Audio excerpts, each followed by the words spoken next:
आज हम बात करने वाले हैं एक नई बॉलीवुड फिल्म सयारा की, जो अभी अभी सिनेमा घरों में रिलीज हुई है। कहानी की शुरुआत होती है बाणी बत्रा से, जो अपने घर वालों के साथ कोर्ट में खड़ी है। उसका बॉयफ्रेंड महेश अय्यर आज उससे शादी करने वाला था। सब कुछ ठीक चल रहा था, लेकिन तभी बाणी को महेश का फोन आता है। वो कहता है कि उसे सैन फ्रांसिस्को जाना है, क्योंकि वहाँ उसे एक बड़ा प्रमोशन मिल रहा है। बाणी पहले तो खुश होती है, लेकिन तभी महेश बोलता है कि मैं अब कभी वापस नहीं आऊंगा, मुझे कोई और मिल गया है। ये सुनते ही बाणी को झटका लगता है और वो बेहोश हो जाती है।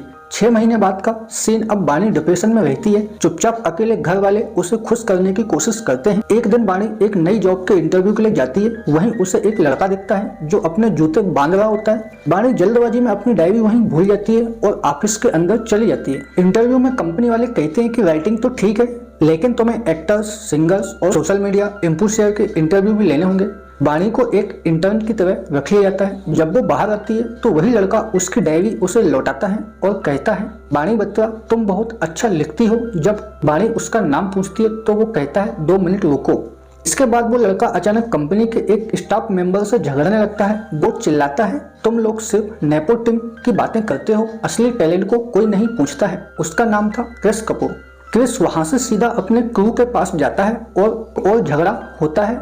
क्रिस को लगता है कि उसके गाने की तारीफ किसी और को मिल रही है। उसका गुस्सा बढ़ता है और पूरा क्रू उसे छोड़ देता है। फिर भी क्रिस अकेले स्टेज पर परफॉर्म करता है और लोगों को उसकी परफॉर्मेंस बहुत पसंद आती है। इसके बाद आता है क्रिस का दोस्त केवी, जो अभी उसके साथ है। क्रिस के दोस्त केवी ने बताया कि अगर हम एक नया गाना बना दें तो प्रिंस के मैनेजर हमें प्रमोट कर सकते हैं। अगले दिन क्रिस और केवी पहुंचे प्रिंस के मैनेजर विनीत रावल के पास। क्रिस साफ साफ बोलता है, देखिए, प्रिंस का स्टारडम थोड़ा नीचे जा रहा है और आपको हमारे गाने की जरूरत है, इसलिए गाने में मेरा नाम होगा, कॉपीराइट भी मेरे होंगे और मैं खुद म्यूजिक वीडियो में भी दिखूंगा। विनीत थोड़ी देर सोचकर कहता है, ठीक है, लेकिन मुझे गाना सिर्फ 5 दिन में चाहिए। अब क्रिस इतनी जल्दी म्यूजिक बना तो सकता था, लेकिन लिरिक्स नहीं लिख सकता था। तभी वहां उसे दिखती है बाणी, जो अपनी कंपनी की तरफ से प्रिंस का इंटरव्यू लेने आई थी, लेकिन लेट आने की वजह से सिक्योरिटी वाले अंदर नहीं जाने दे रहे थे। क्रिस उसकी मदद करता है और उसे अंदर लेकर जाता है। बाणी पहुंचती है विनीत के पास और मांगती है कि इंटरव्यू के लिए देर हो गई है। विनीत कहता है, कोई बात नहीं, अब आप सीधे 2 महीने बाद आइए। तभी क्रिस बाणी की गिर गई डायरी उठाता है और उसमें से लिखा हुआ एक अधूरा गाना गुनगुनाने लगता है। ये गाना सुनकर प्रिंस को बहुत पसंद आता है। वो पूछता है, बाकी का गाना कहाँ है? तुरंत कहता है, बाकी का तो ये लड़की अब लिखेगी। इस एक्सचेंज के बदले बाणी को एक एक्सक्लूसिव पोस्टकास्ट करने का मौका मिलता है प्रिंस के साथ, जिससे उसकी कंपनी वाले भी बहुत खुश हो जाते हैं। अब बाणी और क्रिस मिलकर स्टूडियो में गाने का काम शुरू करते हैं। बाणी कहती है, मुझे देर रात तक काम नहीं करना है, मैं 8:30 से पहले घर पहुंच जाऊं। और फिर कहती है, तुम सिगरेट मत पीना, मेरे सामने, मुझे एलर्जी है। क्रिस सिगरेट रगड़ते हुए मुर्मुराता है। फकीर बाणी तुरंत टोकती है, मेरे सामने गाली भी मत दो। अब दोनों साथ बैठकर गाना लिखने लगते हैं। क्रिस पूछता है, तुमने अपनी डायरी के पन्ने क्यों फाड़े हुए हैं, कोई स्टाइल है क्या? इतना सुनते ही बाणी की पुरानी यादें ताजा हो जाती हैं। वो सोचती है कि कैसे उसने ये डायरी अपने एक्स बॉयफ्रेंड के लिए लिखी थी, उसके साथ बिताए पलों पर गाने बनाए थे, लेकिन जब रिश्ता टूटा तो वो सब फाड़ दिए। आंसुओं के साथ अब वो चाहकर भी कुछ नया नहीं लिख पा रही थी। बाणी कहती है, इतनी शांति में मुझे लिखा नहीं जाता। तो क्रिस चिढ़कर थोड़ा म्यूजिक बजा देता है और कहता है, लो अब लिखो। लेकिन बाणी फिर भी नहीं लिख पाती है, जिस पर क्रिस बोलता है। क्रिस बाणी से कहता है, बड़े बड़े हिट गाने ऐसे ही स्टूडियो में बनते हैं और तुम कह रही हो कि तुमसे लिखा नहीं जा रहा है। इस पर बाणी जवाब देती है, हाँ, गाने स्टूडियो में बनते होंगे, लेकिन लिखे नहीं जाते।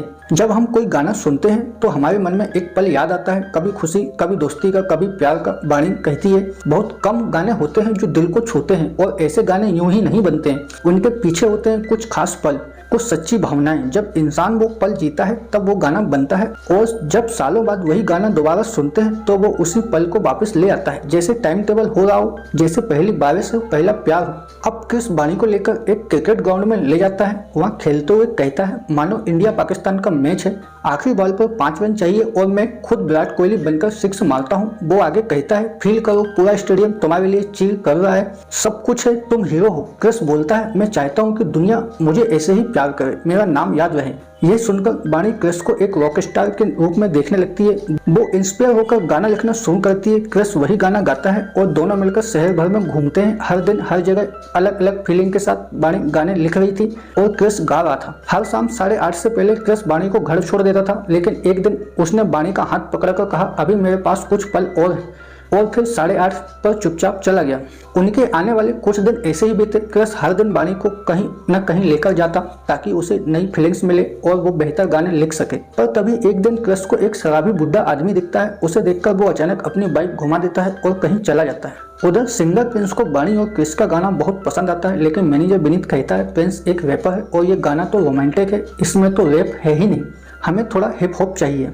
अब वही बुरे आदमी को याद करते हुए कहता है ठीक है, मैं इसे हिप हॉप में बदल दूंगा। ये सुनकर बानी चौंक जाती है। क्रिस, हमने ये गाना दिल से बनाया है, अगर तुम इसे बदल दोगे तो उसकी असली फीलिंग चली जाएगी। पर क्रिस उसकी बात नहीं मानता है। क्रिस गुस्से में कहता है मुझे फेम चाहिए, मैं ऐसे ही गरीबी में मरने वाला नहीं हूँ। तभी वहाँ कुछ पुलिस वाले आ जाते हैं और जो सच सामने आता है कि दिल तोड़ने वाला होता है वो शराबी बुढ़ा आदमी कोई और नहीं बल्कि क्रिस का अपना बाप होता है। उसने फिर से नशे में सड़क पर हंगामा किया था। क्रिस का दोस्त केबी पुलिस से बात करता है और उसे छुड़वा लेता है। जब केबी उसे घर छोड़ने जाता है तो क्रिस का बाप बोलता है मुझे छोड़ दे, मरने दो। क्रिस गुस्से में आकर उसे सड़क पर रोकता है और कहता है जा मर जा दारू पी और खत्म हो जा, और उसके मुंह पर पैसे फेंक देता है। बानी ये सब दूर से देख रही थी। उसके बाद फिर से क्रिकेट खेलने लगता है। बानी उसके पास जाती है और कहती है मैंने रैप लिख लिया है, ये प्रिंस को जरूर पसंद आएगा।